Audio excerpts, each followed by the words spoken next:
Assalamualaikum warahmatullahi wabarakatuh. Jumpa lagi dengan saya, Zhang Yina, di channel Tommy's Story. Bagaimana kabar kalian? Semoga selalu diberikan kesehatan dan rezeki yang melimpah. Kembali di Tommy's Story, di mana di sini kita akan membacakan cerita-cerita romantis, fiksi dan yang lainnya. Kita lanjutkan cerita sebelumnya yang berjudul Preman Terkuat di Muka Bumi. Seperti apa kelanjutan ceritanya? Langsung saja kita simak. Bab 61, Berlatih Qigong. Keesokan harinya, pukul 5 pagi, Hua Feng turun dari tempat tidur.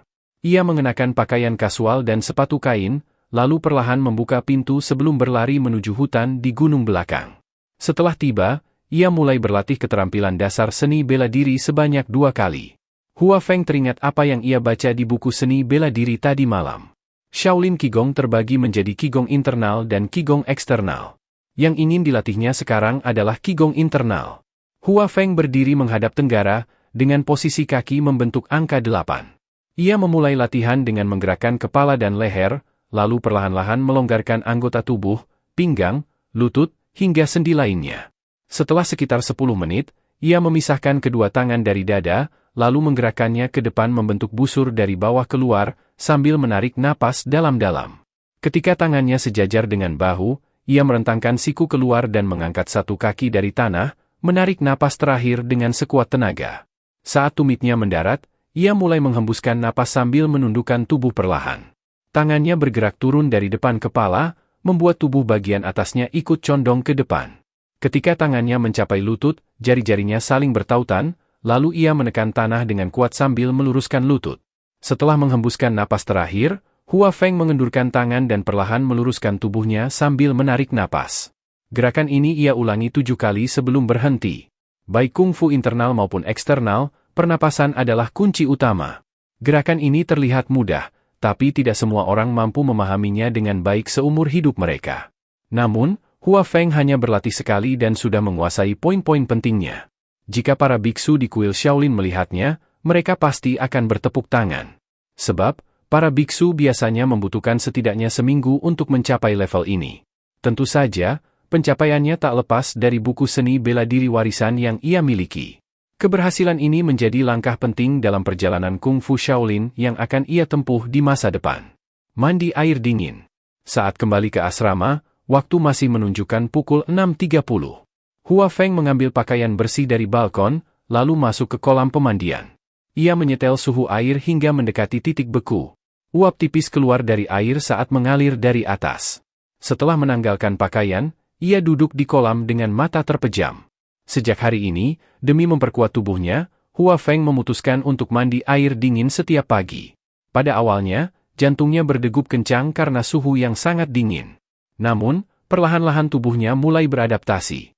Jika bukan karena pengalamannya berendam di laut saat itu, mungkin ia tak akan sanggup menahannya. Setengah jam kemudian, ia keluar dari kolam, menyeka tubuh, lalu mengenakan pakaian. Setelah itu, ia pergi ke pintu kamar Yo Chong dan Jurenyi untuk membangunkan mereka. Hua Feng mengambil roti dan susu dari kulkas. Setelah selesai sarapan, kedua temannya keluar dari kamar. "Kakak Hua, kenapa kau membangunkan kami sepagi ini?" tanya Jurenyi sambil menguap. "Setelah sarapan, ayo ke kelas belajar bahasa Inggris bersama."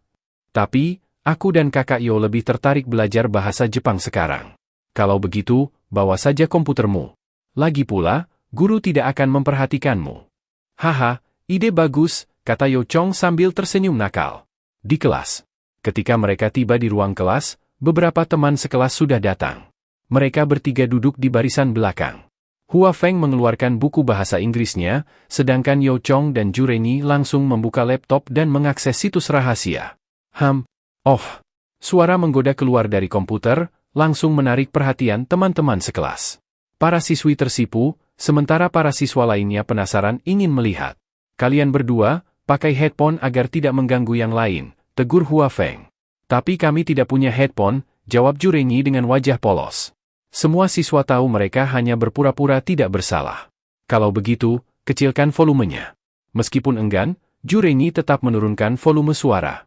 Namun, seiring berjalannya waktu, mereka justru semakin fokus pada alur cerita film tersebut. Suara tidak lagi penting, seperti orang di padang pasir yang hanya membutuhkan air. "Ya ampun, adegannya seru sekali," bisik Yo Chong. Anak-anak orang kaya lainnya mulai berkumpul di sekeliling mereka, ikut menonton sambil berkomentar pelan. Hua Feng hanya menghela napas dan kembali membaca buku pelajaran bahasa Inggris. Baginya, mempelajari bahasa asing bukanlah tindakan tidak patriotik, melainkan sebuah bekal untuk masa depan. Zhang Yina. Tiba-tiba, suara lembut terdengar di telinganya. Hei, apa yang sedang kau pelajari dengan serius begitu? Hua Feng mendongak dan melihat Zhang Yina, gadis cantik dari keluarga kaya, tersenyum manis padanya. Nona, tidak semua orang seberuntung Anda. Aku harus bekerja keras agar bisa memimpin penduduk desa menuju kemakmuran. Zhang Yina terdiam. Sejak kecil, hidupnya bergelimang harta. Ia tak pernah memikirkan masa depan atau apa yang harus ia perjuangkan. Melihat Hua Feng belajar dengan tekun, Zhang Yina merasa bosan. Ia melirik sekumpulan siswa laki-laki yang sedang berkumpul. Hei, Hua Feng, apa yang mereka tonton? Hua Feng tersenyum tipis. Pergilah lihat sendiri. Zhang Yina melangkah mendekat, tapi saat para siswa laki-laki menyadari kehadirannya, mereka langsung pura-pura serius membaca buku. Setelah si cantik pergi, mereka kembali pada kebiasaan lamanya. Beberapa membaca novel erotis, beberapa menonton film, dan sebagian lainnya memeluk gadis-gadis. Walaupun kau cantik, tapi payudaramu terlalu kecil untuk seleraku, pikir salah satu siswa sambil melirik Zhang Yina. Mereka semua memiliki jiwa ahki, mentalitas yang suka menghibur diri sendiri dengan cara mencari pembenaran. Bab 62, Kasus Mayat Tanpa Kepala. Pagi-pagi sekali, Chen Xiang kembali mengendarai mobil Ferrari ke Antai College. Saat keluar dari mobil, ia memegang seikat bunga mawar merah cerah di tangannya dan berjalan menuju kelas ekonomi, 1, jurusan manajemen tahun 2005 dengan senyum nakal. Ketika ia memasuki kelas, Zhang Yina masih belum terlihat. Senyum batinnya perlahan berubah menjadi semakin menyeramkan dan jahat. Namun, murid-murid di sekelilingnya tidak melihat sisi sinis dalam senyuman itu. Mereka hanya melihat wajah Chen Xiang seolah-olah baru saja memakan sesuatu yang manis. Senyum ini justru semakin menarik perhatian para gadis yang memujanya, tetapi Chen Xiang sama sekali tidak tertarik pada mereka. Baginya, syarat minimum gadis yang bisa menarik perhatiannya adalah mahasiswa sarjana dengan status perawan kampus. King Hua, coba periksa kemana Nona Zhang pergi akhir-akhir ini. Baik, Pangeran. Lin King Hua mengeluarkan ponselnya dan menghubungi seseorang. Dalam waktu 5 menit, ia menerima sebuah pesan. Pangeran, Nona Zhang pindah jurusan kemarin. Sekarang dia ada di kelas manajemen administrasi, 1, di Sekolah Hubungan Internasional. Chen Xiang menyeringai licik. Ayo, King Hua. Telepon lagi, kita ganti jurusan. Ya, Pangeran. Setelah Chen Xiang dan kedua pengikutnya masuk ke dalam mobil, mereka melaju cepat menuju Sekolah Hubungan Internasional. Saat tiba, mereka langsung menuju kelas di lantai 5. Pangeran, jurusan sudah diganti. Lim King Hua melapor sambil berjalan. Chen Xiang mengangguk tanpa berkata apa-apa. Dalam benaknya, ia bertanya-tanya mengapa Zhang Yina tiba-tiba pindah jurusan. Ketika ia memasuki kelas manajemen administrasi, 1, dengan setangkai mawar di tangannya, tatapan para gadis langsung tertuju padanya. Lihat, pria tampan itu datang membawa bunga, bisik salah satu gadis dengan wajah berbinar. Namun, Chen Xiang tidak memedulikan mereka. Matanya langsung menangkap sosok Zhang Yina yang duduk di pojok kelas. Yang membuatnya merasa aneh adalah gadis itu duduk di sebelah bocah malang yang bermain CX hari itu, Hua Feng. Tatapan Chen Xiang menajam. Ia berjalan mendekati Zhang Yina dengan senyuman palsu. Nona, terimalah cintaku padamu. Terima kasih atas bunganya. Zhang Yina menerima bunga itu sambil tersenyum, tetapi diam-diam melirik ke arah Hua Feng untuk melihat reaksinya. Sayangnya, pemuda itu tetap tenang, seolah tak terganggu sedikit pun. Chen Xiang sangat senang. Ini pertama kalinya Zhang Yina menerima bunga darinya, dan bunga itu adalah mawar merah. Xie Biao, salah satu pengikut Chen Xiang, memperhatikan pandangan Zhang Yina yang terus tertuju pada Hua Feng. Ia merasa tidak nyaman dan merasa perlu pamer di depan tuannya. Hei, nak, kursi ini bukan untukmu, cepat bangun. Hua Feng tetap fokus membaca buku bahasa Inggris, seolah-olah tidak mendengar ucapan Xie Biao. Merasa diremehkan, Xie Biao langsung merampas buku dari tangan Hua Feng, menghentakkannya ke lantai beberapa kali.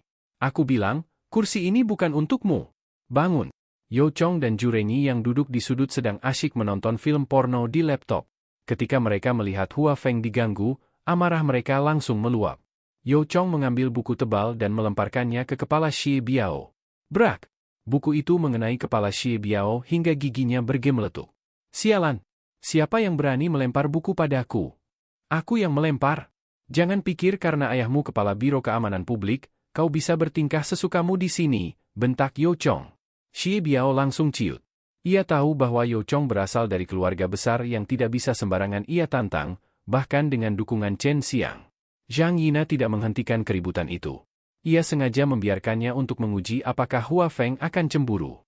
Sayangnya, pemuda itu hanya diam, tetap membaca buku lain dengan tenang. Zhang Yina merasa kecewa.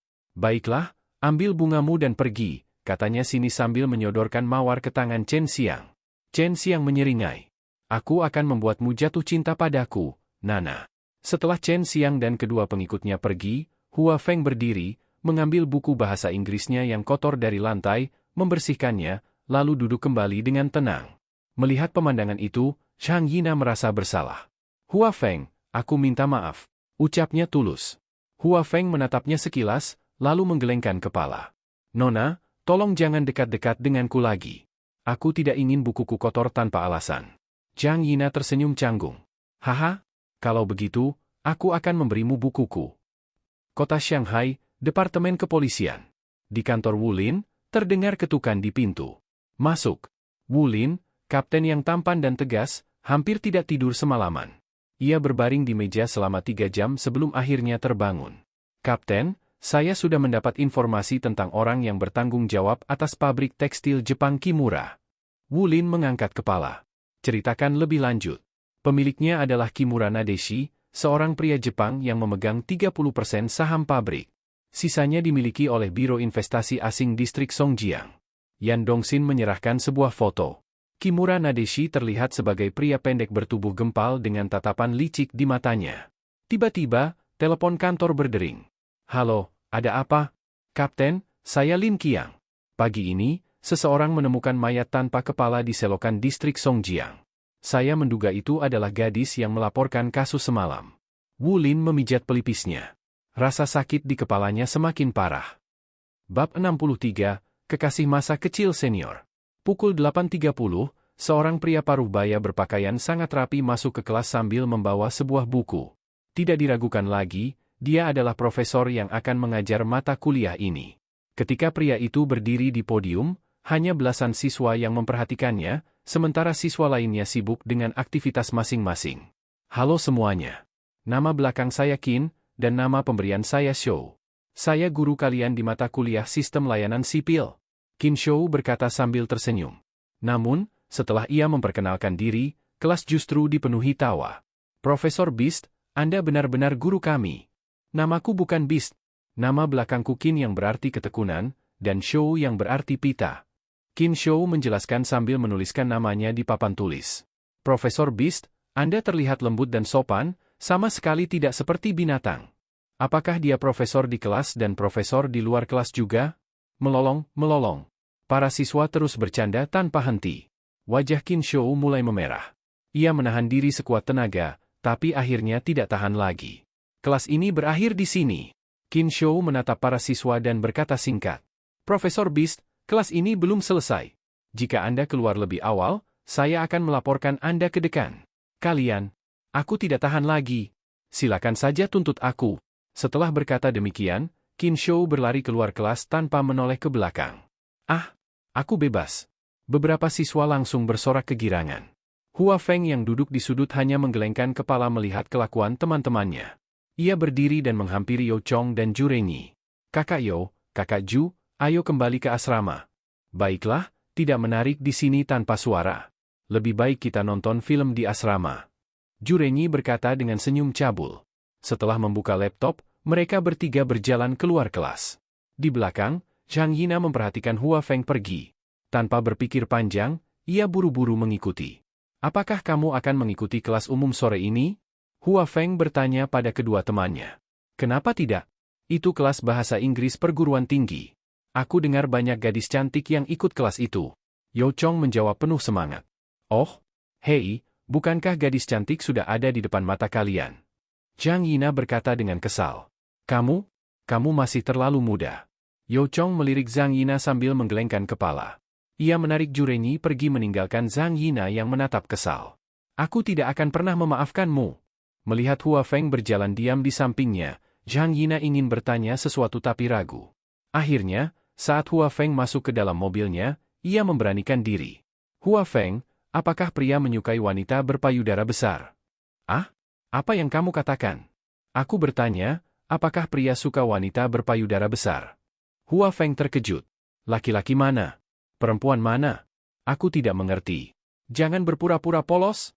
Aku bertanya, apakah kamu suka gadis berdada besar? Hei, siapa cewek berdada besar yang terus kamu bicarakan itu? Hua Feng, aku benar-benar tidak tahan padamu. Suasana menjadi canggung. Hua Feng segera keluar dari mobil dan berjalan menuju asrama sendirian. Melihat punggung Hua Feng yang menjauh, wajah Zhang Yina memerah. Brengsek, aku hanya ingin kau membantuku merawat payudaraku. Zhang Yina mengendarai mobilnya menuju asrama Li Yakin. Dalam perjalanan, ia melihat Hua Feng berjalan sendirian di jalan, tapi rasa malunya menahannya untuk berhenti. Di sudut lain kampus, Xie Biao sedang merokok sambil mengawasi Yao Chong dan Ju Renyi dari kejauhan. Ia menelepon Chen Xiang. Pangeran, Fatio dan Ju Renyi sudah pergi. Anak malang itu dan Nona Zhang belum keluar. Lihat saja dulu. 5 menit berlalu. Pangeran, Nona Zhang menyeret anak malang itu ke dalam mobilnya. Lihat saja dulu. Chen Xiang menjawab santai sambil bermain dengan seorang gadis di tempat tidurnya. Israel, Yerusalem, pinggiran kota. Sebuah bangunan semi baru bergaya Masjid Arab menjadi markas 7 tentara penjaga perdamaian Tiongkok. Jika tidak ada perang, mereka hanya mengamati situasi dan melaporkan ke PBB. Namun, ketika konflik pecah, mereka harus mempertaruhkan nyawa. Pang Hua, kapten tim, baru saja menerima pesan dari gadis kecilnya, Wang Sui. Kapten, apakah itu pacarmu? Ju Peng bertanya sambil tersenyum usil. Pang Hua hanya tersenyum, tetapi tetap berpura-pura serius. Kembali bekerja, Kamerat Ju Peng. Ya, Kapten. Tiba-tiba, suara ledakan bom rakitan mengguncang udara. Pang Hua segera berteriak. Cepat cari tempat aman. Suasana mencekam menyelimuti Yerusalem. Tidak ada waktu untuk bercanda lagi. Bab 64, transmisi suara sepanjang ribuan mil. Peristiwa seperti ini terjadi hampir setiap hari di kawasan Arab. Tinggal dilihat apakah kejadian tersebut serius atau tidak. Konflik Israel-Palestina disebabkan oleh klaim kedaulatan eksklusif kedua negara atas tanah yang sama, yang menyebabkan pertumpahan darah terus-menerus. Negara Israel, yang dipimpin oleh orang-orang Yahudi, didirikan pada tahun 1950-an, tetapi dikucilkan dan diisolasi oleh negara-negara Arab di sekitarnya. Hal ini secara langsung memicu Perang Timur Tengah pertama. Meskipun berada pada posisi yang kurang menguntungkan, Israel memenangkan perang, sehingga mengubah situasi politik di Timur Tengah. Baik orang Yahudi maupun Arab di Palestina percaya bahwa tanah tersebut adalah milik bangsa mereka, suci, dan tidak bisa diganggu-gugat. Perselisihan ini juga melibatkan konflik doktrinal antara Yudaisme dan Islam, dengan kota Yerusalem sebagai pusat sengketa. Sebelum berdirinya Israel, Perserikatan Bangsa-Bangsa telah menyatakan bahwa wilayah Palestina akan dibagi menjadi 2 negara, negara Yahudi dan negara Arab, sementara Yerusalem berada di bawah kendali PBB. Namun, dalam perang-perang berikutnya, Israel merebut Yerusalem dan menjadikannya ibu kota, memperburuk konflik. Di sisi lain, orang-orang Arab diusir dari tanah mereka dan menjadi pengungsi di negara-negara tetangga seperti Yordania dan Suriah. Masalah pengungsi ini menjadi salah satu akar konflik yang terus berlanjut hingga kini. Seiring waktu, dengan bangkitnya Organisasi Pembebasan Palestina, PLO, serangan bom bunuh diri meningkat, membuat Palestina menjadi tanah yang berlumuran darah, uang, dan minyak. Ledakan yang baru saja terjadi hanyalah serangan kecil oleh seorang mahasiswa muda Arab Palestina terhadap tentara Israel. Namun, tidak disangka, bom itu meledak di dekat tempat tentara penjaga perdamaian Tiongkok bertugas. Apakah kalian baik-baik saja? Pang Hua berteriak kepada anggota timnya yang bersembunyi di dekat reruntuhan. Kami baik-baik saja, Kapten, jawab Ju Peng sambil tersenyum. Namun, anggota tim lain melihat seragam Ju Peng berlumuran darah di salah satu tangannya. Meski terluka, dia tetap tidak mengeluh. Bagi mereka, luka seperti ini bukanlah apa-apa. Pelayar, keluar dan amati situasi sekitar, tapi utamakan keselamatan. Siap, Kapten. Xiao Xi, bantu Ju Peng memeriksa lukanya. Baik. Xiao, laporkan kejadian ini kepada negara. Siap. Xiao Liu, carilah tempat tinggal baru. Kita tidak bisa tinggal di sini lagi. Tapi hati-hati. Di kejauhan, Wang Sui berbaring di asrama, menatap telepon di tangannya dengan linglung. Ledakan keras tadi membuat hatinya semakin cemas.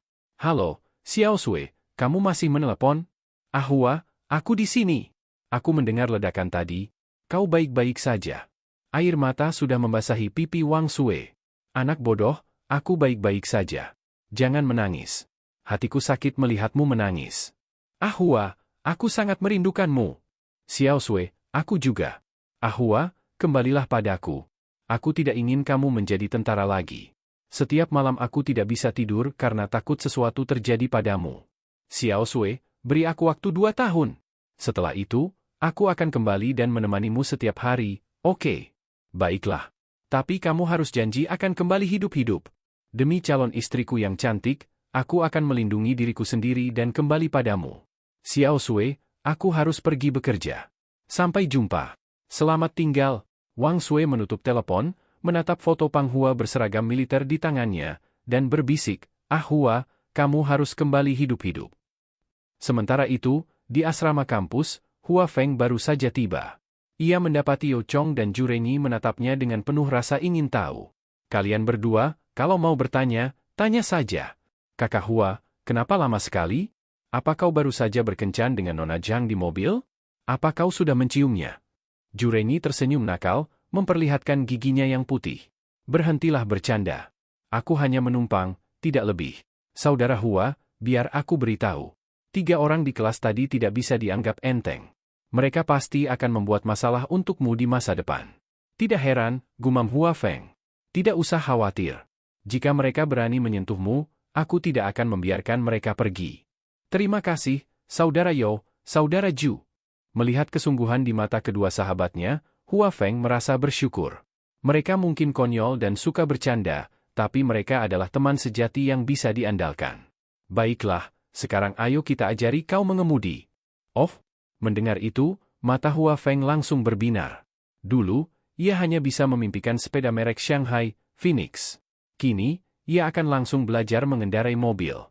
Meskipun hanya mobil Volkswagen tua, bagi Hua Feng ini adalah kebahagiaan yang tak ternilai. Jika bukan karena patah hati ditinggalkan Zhuang Xiaoli, mungkin ia hanya akan mencintai satu wanita seumur hidupnya. Tapi sekarang, takdir menuntunnya pada jalan yang berbeda. Bab 65, siapa yang mengajakmu keluar? Setelah mereka bertiga keluar, mereka berjalan menuju mobil Shanghai Volkswagen. Ayo pergi ke alun-alun dan berlatih, kata Yo Chong sambil masuk ke mobil, kemudian melaju menuju alun-alun yang tak jauh dari sana. Meski sudah lewat pukul 9 pagi, alun-alun itu masih ramai. Banyak pelajar yang bermain bola, terutama di lapangan basket. Di sana, sekelompok gadis terus bersorak menyemangati tim mereka. Ju Renyi, yang berdiri di samping Hua Feng, menelan ludah saat melihat gadis-gadis itu. Ya ampun, senang sekali datang ke sini. Masa depan kita cerah dengan pemandangan seperti ini, ucap Ju Renyi sambil menyeringai. Kakak Hua, masuk ke mobil, panggil Yo Chong. Oh, dengan semangat, Hua Feng duduk di kursi penumpang.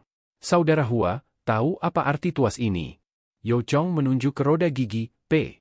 Enggak tahu. Baik, aku jelaskan. P untuk parking, gigi parkir seperti rem tangan pada mobil manual. Mobil tidak bisa didorong saat posisi ini aktif. R untuk reverse, gigi mundur. N untuk neutral, posisi netral saat mobil berhenti sementara. D untuk drive, gigi maju otomatis. Mobil akan berpindah dari gigi 1 sampai 5 sesuai kecepatan. 3 membatasi perpindahan gigi hanya sampai gigi 3, cocok saat jalan macet. 2 untuk menahan kecepatan saat menurun atau jalan licin. L untuk menahan gigi rendah di jalan curam. Hua Feng mengangguk paham. Kalau begitu, mari kita tukar tempat. Aku ajarkan cara menyalakan mobil. Mereka bertukar posisi. Hua Feng duduk di kursi pengemudi dengan gugup. Yo Chong tersenyum, merasa bangga bisa mengajari sahabatnya. Jangan gugup. Dulu waktu umur 13 tahun, aku pernah diam-diam bawa mobil ayahku. Aku injak gas, malah nabrak garasi sampai moncong mobil penyok. Tapi waktu itu pakai kopling. Sekarang pakai transmisi otomatis, jauh lebih gampang. Kopling itu apa? Tanya Hua Feng penasaran. Nanti aku jelaskan kalau ketemu mobil manual. Oke. Ikuti langkah-langkah ini. Putar kunci kontak, pastikan posisi di P, injak rem, lalu nyalakan mesin.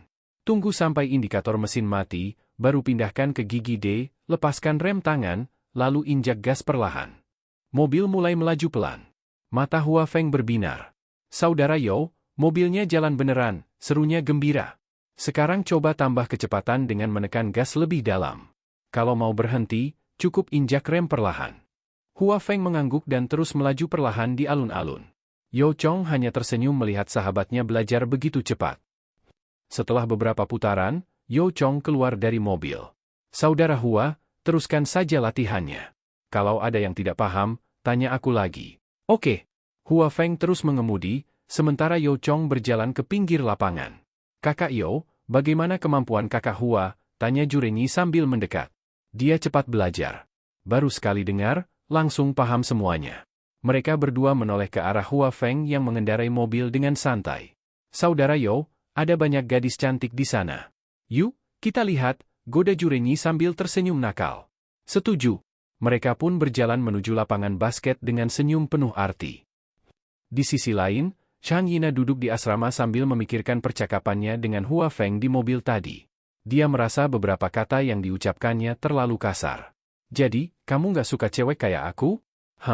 Haruskah aku bersikap lebih lembut di depanmu lain kali? Gumamnya pelan. Merasa bosan, dia melempar majalah yang sedang dibacanya ke sofa. Lalu, ia melangkah keluar asrama. Saat berjalan di halaman, matanya menangkap sosok Hua Feng yang sedang mengemudi sendirian. Dia tersenyum tipis, lalu berjalan mendekat. Hei, berhenti, serunya. Hua Feng menepi dan menurunkan kaca jendela. Nona, ada apa? Tanyanya bingung. Zhang Yina tanpa basa-basi membuka pintu dan duduk di kursi penumpang. Kamu juga bisa nyetir rupanya, tanyanya sambil melirik. Baru belajar. Cepat turun, aku masih latihan. Kenapa aku harus turun? Aku belum mahir. Kalau terjadi apa-apa, gimana? Aku percaya padamu.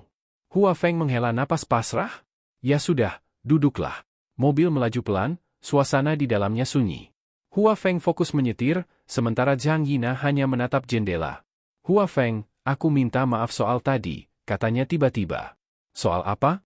Perkataanku di mobil tadi. Oh, aku lupa. Jawaban itu membuat Zhang Yina sedikit kecewa, meski wajahnya tetap tersenyum. Jika seseorang tidak menyukai Anda, apapun yang Anda katakan akan segera dilupakan. Hua Feng, besok Minggu. Maukah kamu menemaniku jalan-jalan? Lagi pula, kamu sudah bisa menyetir. Ini, ada yang ngajak kamu keluar? Hua Feng terdiam. Dia tahu ini jebakan. Kalau dia bilang iya, gadis ini pasti cemburu. Kalau bilang tidak, berarti dia harus menemaninya. Zhang Yina menunggu dengan tatapan tajam, seolah tidak mau menerima penolakan. Ayo, siapa yang ngajak kamu keluar? Tanyanya lagi sambil tersenyum penuh arti. Bab 66. Qigong, fokus pada dantian. Siapa yang mengajakmu keluar? Kalimat ini terdengar agak ambigu.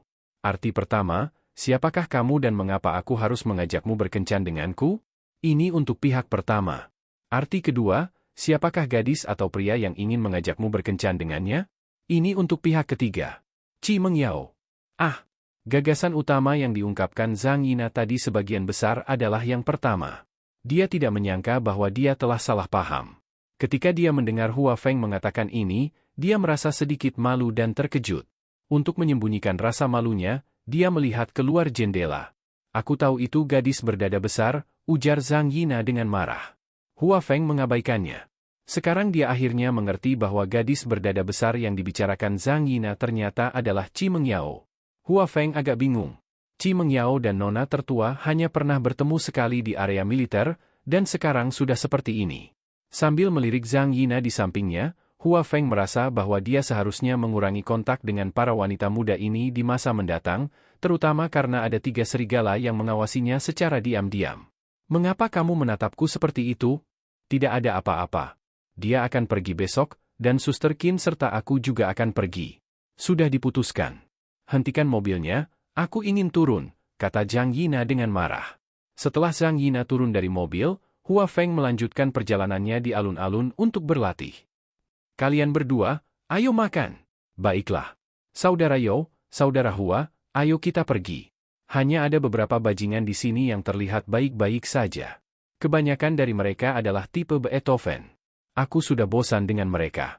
Saya setuju. Kita adalah saudara yang baik. Kakak Hua, bagaimana caramu menyetir? Saya seharusnya mempelajarinya, tapi saya tidak berani menyetir ke pusat kota. Apa yang kamu takutkan? Kalau kamu ingin berlatih mengemudi dengan baik, kamu harus mengemudi di kota. Kalau kamu sudah berlatih mengemudi dengan baik, aku dan saudaraku Ju akan mengajakmu ke arena balap mobil bawah tanah terbesar di Shanghai untuk bersenang-senang. Mengemudi di sana sangat menyenangkan. Mereka bertiga pergi ke kafetaria untuk makan siang sebentar. Setelah kembali ke asrama, keduanya kembali bermain CX. Hua Feng hanya bisa menggelengkan kepala melihat kebiasaan hidup mereka.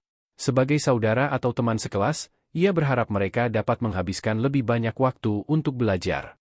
Namun, menurutnya, setiap orang memiliki kebiasaan masing-masing, dan selama tidak melanggar hukum, semua orang berhak menjalani kehidupan yang mereka pilih.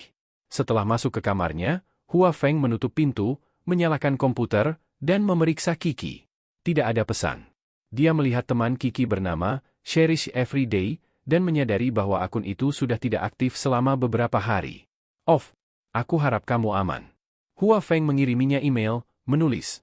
Saya tahu seorang dokter yang memiliki peluang 99% untuk menyembuhkan penyakit Anda. Dalam email tersebut, dia juga melampirkan beberapa resep untuk meringankan ALS, berharap orang itu bisa mengikuti resep tersebut sampai pengobatan 100% dari Sutra Kingxi yang ditemukan, dan kemudian datang ke Shanghai untuk berobat. Setelah keluar dari Kiki, Hua Feng mengunjungi beberapa situs web pengobatan tradisional Tiongkok. Dia menemukan bahwa banyak resep yang beredar tidak lengkap, bahkan beberapa salah. Meskipun tidak membahayakan nyawa, ramuan tersebut hanya memperpanjang penderitaan pasien. Hua Feng meninggalkan komentar satu persatu di latar belakang situs web. Setelah mematikan komputer, dia kembali ke tempat tidur, mengambil buku, Pengantar Umum Seni Bela Diri Tiongkok, di bawah bantal, dan melanjutkan membaca bagian Qigong Kuil Shaolin. Pagi ini, Hua Feng berlatih bagian pertama Qigong, metode mengembangkan dada dengan menyatukan sendi-sendi. Sekarang, yang ia pelajari adalah metode memfokuskan pikiran pada dantian. Dantian merupakan fondasi Qigong dan sumber energi vital. Lokasinya 3 inci di bawah pusar, juga dikenal sebagai titik akupuntur Guanyuan. Fokuskan pikiran pada dantian, arahkan Qi dengan pikiran, dan sesuaikan tubuh untuk berkonsentrasi. Waktu terbaik untuk berlatih pemusatan ini adalah pukul 5.07 pagi, September 10 pagi, 2-3 sore, dan 10 malam. Bagi pemula, sebaiknya berlatih selama Oktober 30 menit, lalu tingkatkan menjadi 30-60 menit setelah 1 tahun. Untuk melatih pemusatan ini dengan baik, seseorang harus mempelajari seni meditasi tenang atau Jingchan Gong. Jingchan Gong adalah bagian penting dari kekuatan internal Shaolin Qigong. Ada 3 jenis meditasi. Meditasi duduk, meditasi berdiri, meditasi berbaring. Dalam meditasi duduk, ada 4 postur. Postur duduk tegak, postur bersila tunggal, postur bersila ganda, postur merangkai bunga. Postur merangkai bunga adalah yang paling cocok bagi pemula. Duduk bersila, tangan tumpang tindih di depan perut, mata sedikit tertutup, dan pikiran terfokus pada dantian. Dalam meditasi berdiri, metode yang paling terkenal adalah postur 3 lingkaran. Kedua tangan membentuk bola di depan dada, dengan pikiran tetap terpusat pada dantian. Sedangkan dalam meditasi berbaring, posisi terlentang atau miring digunakan untuk relaksasi total. Hua Feng memilih postur merangkai bunga dan mulai memusatkan pikirannya pada titik Guanyuan. Dia tidak tahu berapa lama telah berlalu, sampai suara Yo Chong terdengar dari luar.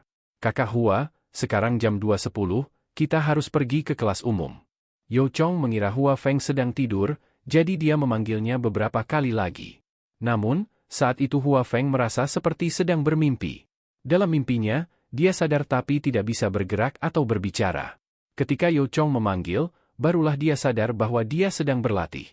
Ketika melihat jam, lebih dari 1 jam telah berlalu, padahal dia merasa hanya sekejap. Setelah bangun, pikirannya terasa lebih jernih dan tubuhnya lebih bertenaga dibandingkan tidur siang biasa. Hari itu, Hua Feng menyadari bahwa fokus pada dantian bukan hanya latihan fisik, melainkan perjalanan spiritual yang akan membawanya pada kekuatan yang lebih besar di masa depan. Bab 67, Playboy. Ketika Hua Feng keluar dari ruangan sambil membawa buku bahasa Inggris perguruan tinggi, dia mendapati Yo Chong dan Ju Renyi telah mengenakan jas, dasi, dan sepatu kulit hitam mengilap. Kedua lelaki itu sekali lagi berubah dari pria lusuh menjadi pemuda tampan. Harus diakui, pepatah, pakaian membentuk pribadi seseorang, emas membentuk Buddha, adalah ungkapan yang sangat tepat. Namun, ada satu hal yang tidak dapat diubah oleh pakaian, yaitu temperamen seseorang. Yao Chong dan Zhu Renyi, yang berasal dari keluarga terpandang, meskipun terkadang terlihat sembrono, tetap memancarkan aura aristokrat yang alami.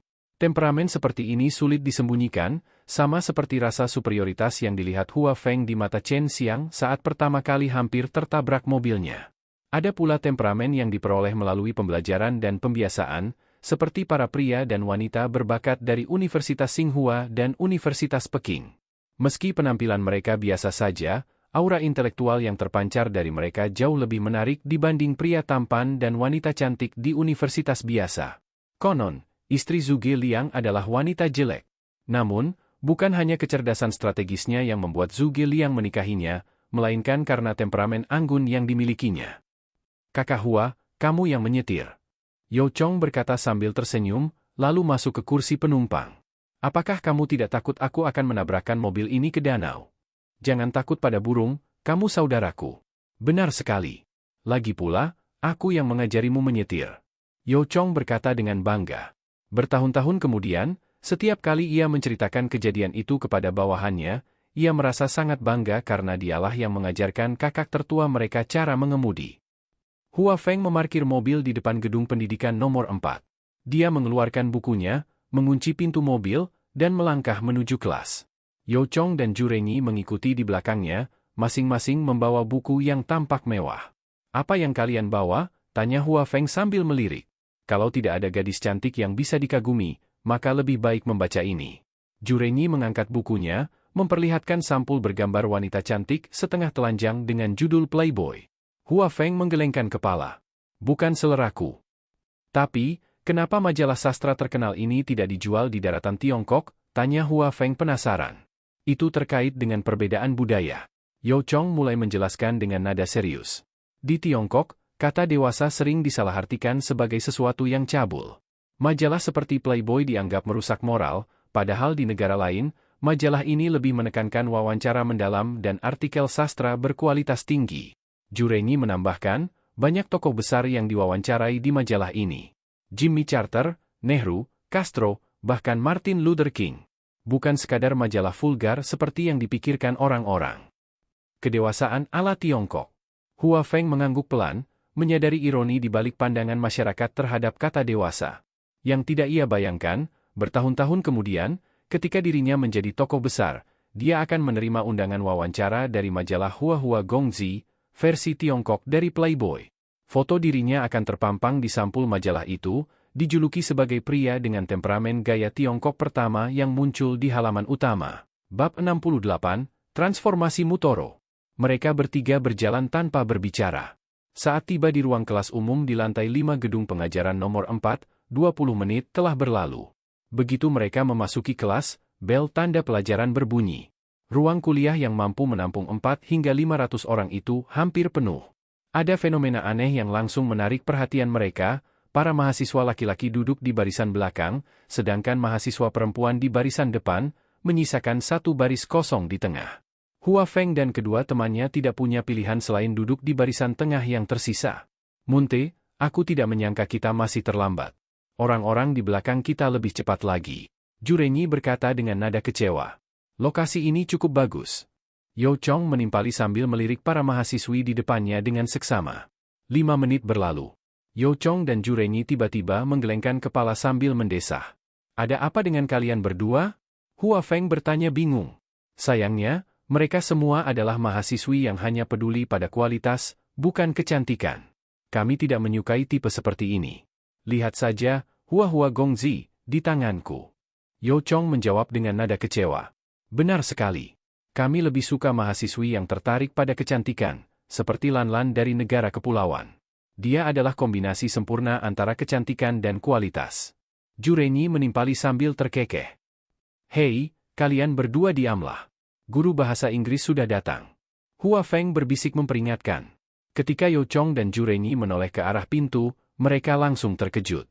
Sosok yang baru saja masuk adalah Mutoro, yang sebelumnya dikenal sebagai Mutolang. Malam sebelumnya, Mutoro berpikir lama tentang cara mendekati dua wanita cantik, Li Yakin dan Zhang Yina. Ia pernah mengaku pada Li yakin bahwa ia adalah lulusan Universitas Harvard. Jika ia tiba-tiba sekelas dengan Zhang Yina sebagai mahasiswa baru, kebohongannya pasti akan terbongkar. Tiba-tiba, ide cemerlang terlintas di benaknya. Jika aku tidak bisa menjadi mahasiswa, maka aku akan menjadi dosen. Dengan status keluarganya di Shanghai dan latar belakang akademiknya, yang sebenarnya palsu, menjadi dosen bahasa Inggris seharusnya bukan masalah besar. Malam itu, setelah menyingkirkan wanita penghibur dari ranjangnya, Mutoro langsung menelepon ayahnya, Wu Duan. "DOD, aku ingin menjadi dosen bahasa Inggris di Universitas Jiaotong. Bisa tolong bantu aku?" "Oke." Wu Duan, yang selalu memanjakan anak tunggalnya, segera menghubungi Peng Yong, kepala Universitas Jiaotong. Dalam percakapan singkat, posisi dosen pun langsung disiapkan untuk Mutoro. Keesokan paginya, setelah menerima nomor kontak dari ayahnya, Mutoro menelepon Direktur Fu Li dari kantor urusan akademik. "Selamat pagi, Tuan Wu. Kepala sekolah sudah memberitahu saya tentang Anda. Di fakultas mana Anda ingin mengajar?" "Sekolah Hubungan Internasional, untuk kelas mahasiswa baru." "Baiklah. Ada kelas bahasa Inggris sore ini. Anda bisa langsung datang dan mengajar." Pukul 2 siang, Mutoro berdiri di depan cermin, mengenakan jas terbaiknya, dasi, dan sepatu kulit hitam. Ia bahkan pergi ke salon profesional untuk menata rambut ala bintang Korea. Saat melihat bayangannya sendiri, ia mengangguk puas. "Aku benar-benar tampan." Ia membatin dengan narsis. Pemilik salon, seorang wanita paruh baya, tersenyum genit. "Tuan Wu, Anda sangat tampan. Jika saya 20 tahun lebih muda, saya pasti akan jatuh cinta pada Anda." Mutoro terkekeh, lalu meletakkan segepok uang kertas senilai 50.000 yuan di meja. "Simpan uang ini. Mungkin lain kali kita bisa bermain bersama." Di ruang kelas, ketika Mutoro melangkah ke podium, suasana seketika berubah. Para mahasiswi langsung terpesona oleh ketampanan dan pesonanya. "Selamat siang, para siswa. Nama saya Jackson. Saya baru saja lulus dari Universitas Harvard tahun ini, dan sekarang saya menjadi instruktur bahasa Inggris kalian." Bahasa Inggrisnya begitu fasih dan lancar, membuat semua orang terkesima. Namun, di barisan tengah, Yo Chong dan Jurenyi memandangnya dengan jijik. "Sialan, telur burung ini benar-benar pandai pamer." Yo Chong berbisik. "Benar sekali. Cepat atau lambat, dia pasti akan tersambar petir." Jurenyi menimpali. Sementara itu, Hua Feng tetap mendengarkan dengan saksama. Meski tidak menyukai Mutoro, ia harus mengakui bahwa bahasa Inggris pria itu memang luar biasa. Yang tidak diketahui para mahasiswi adalah bahwa guru tampan di hadapan mereka hanyalah seekor serigala berbulu domba.